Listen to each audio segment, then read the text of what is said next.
Hello everyone, welcome to our YouTube channel Shiksha Alliance. Today we are going to start our daily current affairs session in which we will cover important news from several newspaper, PIB and various government sources. So let's begin our session. Our first topic is Dominican Republic India JETCO. तो हम जानेंगे जो joint economic and trade committee है Dominican Republic और भारत के बीच में, इसके बारे में PIB की न्यूज है, इंपॉर्टेंट टॉपिक है। यूनियन कैबिनेट जिसको कि लेड किया गया था प्राइम मिनिस्टर श्री नरेंद्र मोदी के द्वारा, उन्होंने अप्रूव कर दिया है जो साइनिंग था एक प्रोटोकॉल का इस्टेब्लिशमेंट को लेके joint economic and trade committee JETCO का डिपार्टमेंट ऑफ कॉमर्स और ministry of foreign affairs of Dominican Republic के साथ। Joint economic and trade committee JETCO के बारे में हम जान लें। Joint economic and trade committee जो है ये एक आपका बायलैटरल मैकेनिज्म है जिसको इस्टेब्लिश किया गया है दोनों कंट्रीज़ के बीच में, ताकि फैसिलिटेट किया जा सके इकोनॉमिक कोलैबोरेशन को और ट्रेड रिलेशन को।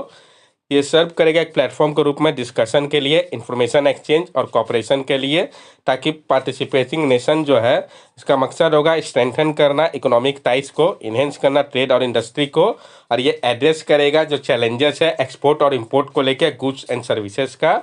सिग्निफिकेंस ऑफ द एग्रीमेंट, क्या सिग्निफिकेंस है इस एग्रीमेंट का? ये जो प्रोटोकॉल है ये सर्व करेगा एक गेटवे के रूप में larger Latin America and Caribbean market के लिए। अभी प्रेजेंटली कोई भी बायलैटरल इंस्टीट्यूशनल मैकेनिज्म नहीं है ट्रेड और कॉमर्स के लिए दोनों कंट्री के बीच में।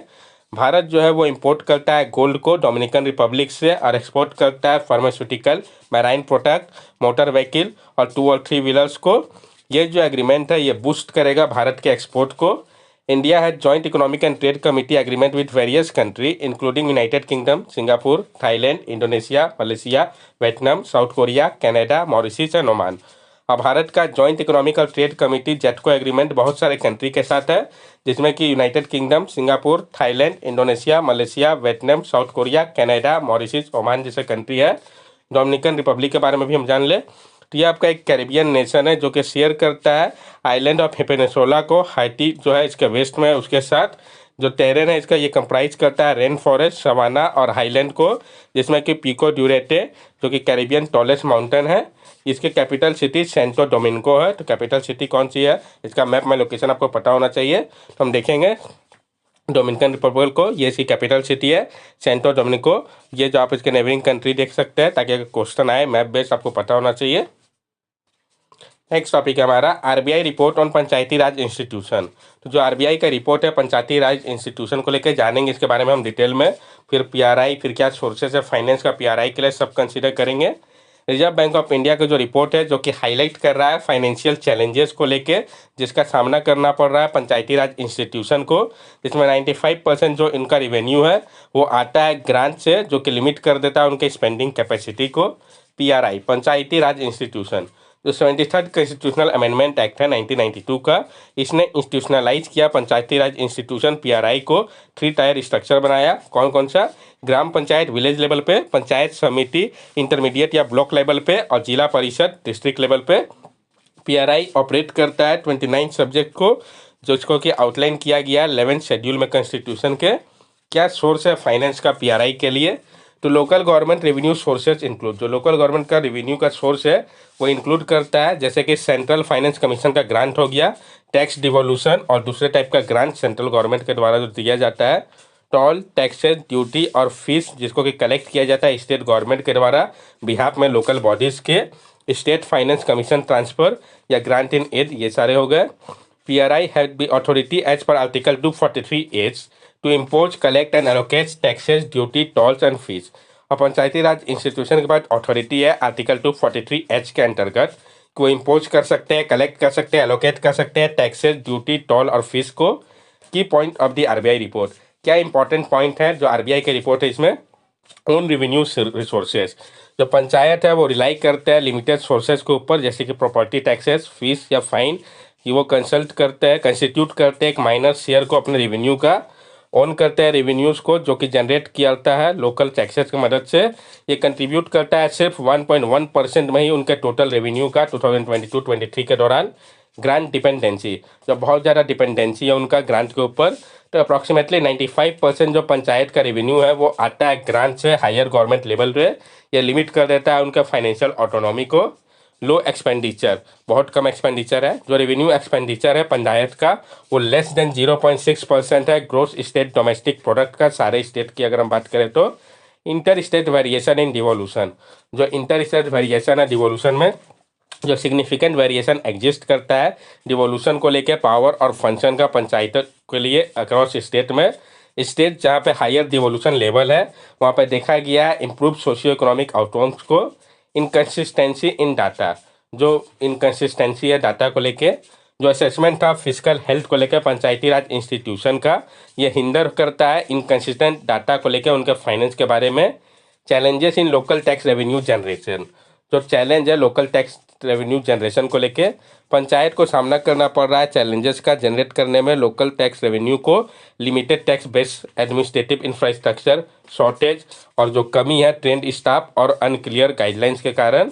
Improve the physical position of PRI, improve करने की बात कही गई है फिजिकल पोजीशन को पंचायती राज इंस्टीट्यूशन का। तो कैसे?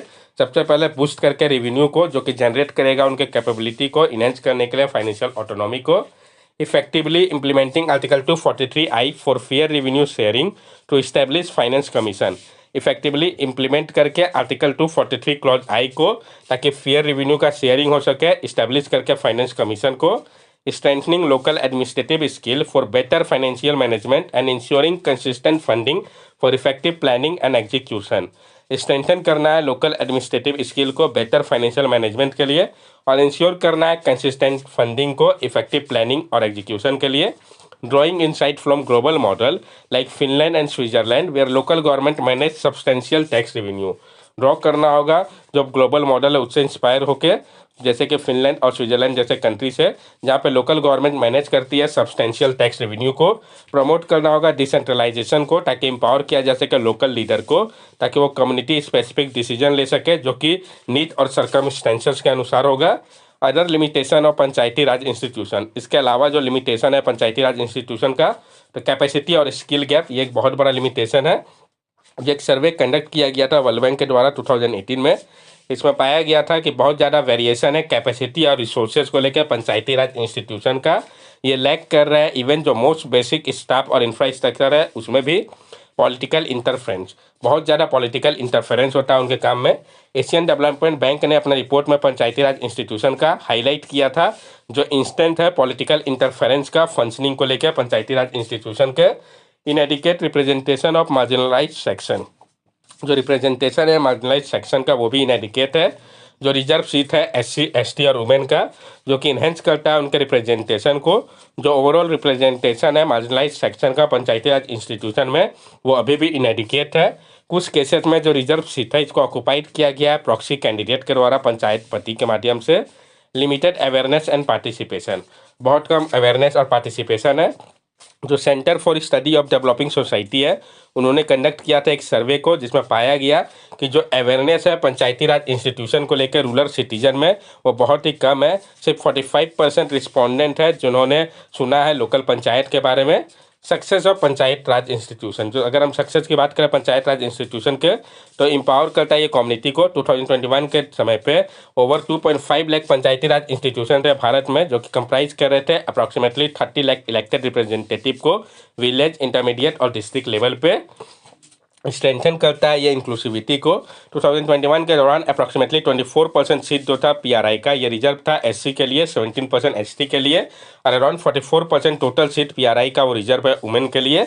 ग्रासरूट डेमोक्रेसी की अगर हम बात करें तो इसने क्रिएट किया अपॉर्चुनिटी को डायरेक्ट पार्टिसिपेशन का और इन्वॉल्वमेंट का लोकल डिसीजन मेकिंग में, जो कि इनेबल करता है सिटीजन को शेप करने में उनके डेवलपमेंट एजेंडा को अकॉर्डिंगली उनके नीड और एस्पिरेशन के। लोकल डेवलपमेंट इनिशिएटिव, जो इंस्टेंस है विलेज डेवलपमेंट प्लान का जिसको प्रिपेयर किया जाता है पीआरआई के माध्यम से, ये इन्वॉल्व करता है पार्टिसिपेशन को कम्युनिटी मेंबर का।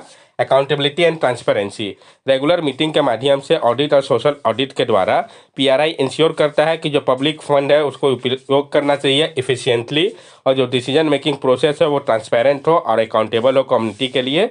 Social harmony and conflict resolution, जो इंक्लूसिव नेचर है इस टाइप के इंस्टीट्यूशन का और जो फोकस है पार्टिसिपेटरी डिसीजन मेकिंग के ऊपर, इसने क्रिएट किया एक प्लेटफॉर्म को डायलॉग और कंसेंसस बिल्डिंग का जो कि रिजॉल्व कर रहा है अलग अलग सोशल और कम्युनिटी इश्यूज़ को। वे फॉरवर्ड क्या हो सकता है तो स्ट्रेंथन करना होगा फाइनेंशियल ऑटोनॉमी को, एक्सप्लोर करना होगा इनोवेटिव फाइनेंसिंग मैकेनिज्म को जैसे कि participatory budgeting, community lead fund raising ताकि इन्हेंस किया जा सके फाइनेंशियल ऑटोनॉमी को पंचायत राज इंस्टीट्यूशन का। कैपेसिटी बिल्डिंग और ट्रेनिंग के ऊपर फोकस करना होगा। जो मिनिस्ट्री ऑफ पंचायती राज है उन्होंने इनिशिएट किया है बहुत टाइप के कैपेसिटी बिल्डिंग प्रोग्राम को, जैसे कि panchayat empowerment and accountability incentive scheme हो गया। Enhance representation of marginalise section, enhance करना होगा जो रिप्रेजेंटेशन है मार्जिनलाइज सेक्शन का। इंश्योर करना होगा कि इफेक्टिवली इम्प्लीमेंटेशन और रिजर्वेशन पॉलिसी का, ताकि इंक्रीज किया जा सके रिजर्वेशन को वुमेन, एससी और एसटी का और जो दूसरे मार्जिनलाइज कम्युनिटी है पंचायती राज इंस्टीट्यूशन में। एम्बेरस करना होगा टेक्नोलॉजी और डिजिटल प्लेटफॉर्म का, जो डिजिटल प्लेटफॉर्म है जैसे कि ई पंचायत, पंचायत एक्सटेंशन सूट, प्रिया सॉफ्टवेयर और इस सबको इम्प्लीमेंट करना होगा। कंक्लूजन इससे हम क्या निकाल सकते हैं, ये जो मेजर्स है ये कंट्रीब्यूट करेगा कंटिन्यूअस इंप्रूवमेंट में पंचायती राज इंस्टीट्यूशन के और इंपावर करेगा कम्युनिटी, फॉस्टिंग इंक्लूसिविटी और शार्पन करेगा एक स्ट्रॉन्गर डेमोक्रेसी को ग्राउंड अप लेवल पे। जो अलग अलग कमेटी है पंचायती राज इंस्टीट्यूशन के, इसके बारे में हम जानेंगे। जो बलवंत राय मेहता कमेटी था 1957 का, इसने रिकमेंड किया था 3 टायर पंचायत राज सिस्टम को, जो कि कंप्राइज करता है ग्राम पंचायत को विलेज लेवल पे, पंचायत समिति ब्लॉक लेवल पे और जिला परिषद डिस्ट्रिक्ट लेवल पे। तो ये सारे कमेटी इंपॉर्टेंट है, आपको पता होना चाहिए। अशोक मेहता कमेटी 1977 का, ये फोकस कर रहा है स्ट्रेंथन को लेकर फाइनेंशियल रिसोर्स और जो फंक्शनल ऑटोनॉमी है पंचायत का।